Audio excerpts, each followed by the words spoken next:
My body is just resting on the ground. It's about 3 a.m. at the moment. My sleep has been disturbed, and I was just thinking about the concept of making a video. Maybe God should be a continued subject. Now, I would like to mention that this God, in the absence of God, there will always be something. An object that stands before you is difficult to comprehend as a physical entity. The fact that it exists is beyond doubt, since you can verify it yourself. No matter how strong the wind is, trees can feel it.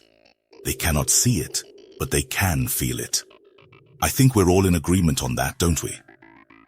Before I go to sleep every night, I argue and debate with the Supreme Being. Is there a reason for this?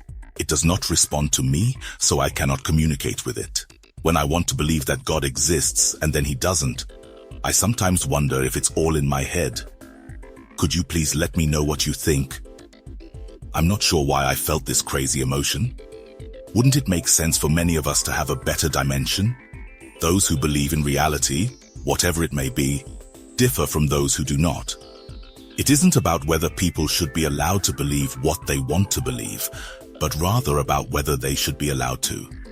Does God exist, or does he not? There is a God who exists, but he doesn't exist because we have to feel it as physical beings. The only way to know for sure is to see it for ourselves. The way to sense it is to feel it. Like I said, to feel the wind, it must be solid. In some cases, we feel the presence of something that we cannot explain around us. No matter what it is a spirit. But let us take a hypothetical approach, shall we? If you are an atheist, or, just hypothetically, if you believe in a higher dimension, we will talk. Is it possible that it does not exist in another dimension? Even though God may exist, he doesn't exist in reality. God is neither a male nor a female gender. The existence of God is not the same as his absence. What the hell am I talking about?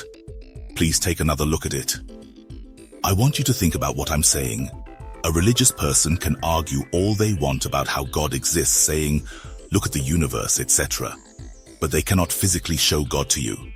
They cannot even get you to experience God physically. Are there any men, especially religious ones, who would be offended by that? I wouldn't say all, but what if you would? In contrast, God does not. When you read the notoriety, you will see that you are free to curse God's name at any time.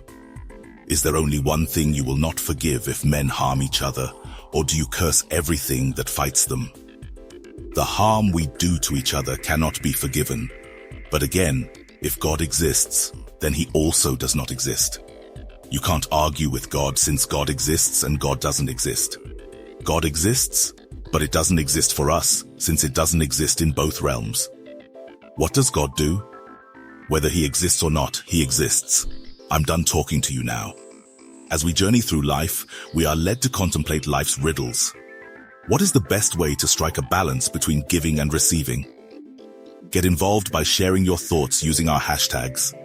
#BalanceQuest, #PowerOfStorytelling, #ExploreLife, and #ThoughtProvoking.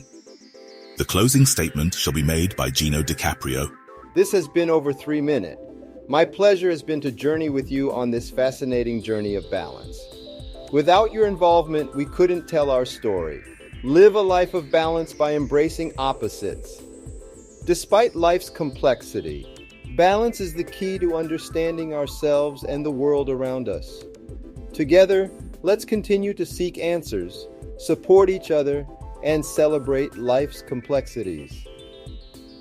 Thanks for joining us on this thought-provoking journey.